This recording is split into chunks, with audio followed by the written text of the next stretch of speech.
Iran America के बीच हो रहे समझौते से बढ़ के इजराइल ने लेबनान पर भयानक हमला किया है। इजराइल ने ऐलान किया कि वो ट्रंप का गुलाम नहीं है, न ही ईरान से हुए समझौते में कोई पार्टी। इजराइल के प्रधानमंत्री नेतन्याहू ने धमकी दी है कि वो लेबनान के साथ सीरिया और गाजा पर बमबारी बंद नहीं कर देंगे। वहीं ईरान ने ट्रंप को चेतावनी दी कि अगर इजराइल के हमले बंद नहीं हुए तो कोई समझौता नहीं होने वाला।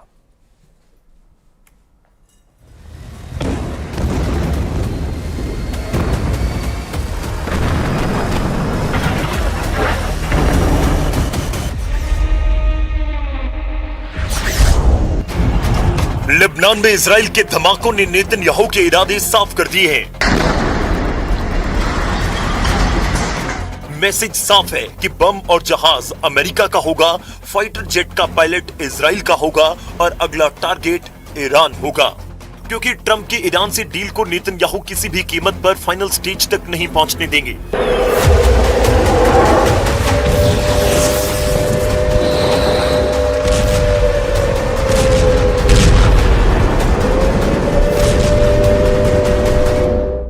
ट्रंप जिनेवा में हैं, G7 समिट में हिस्सा ले रहे हैं। नेतन्याहू उनसे मीटिंग की कोशिश कर रहे हैं। अगर ये मीटिंग हुई तो समझ लीजिए कि ईरान अमेरिका समझौता बच नहीं सकता, क्योंकि नेतन्याहू के पास ईरान अमेरिका समझौता तुड़वाने की सॉलिड दलीलें हैं। नेतन्याहू ऐसी सीक्रेट रिपोर्ट ट्रंप को दिखा सकते हैं जिससे ट्रंप का मूड स्विंग होना तय है।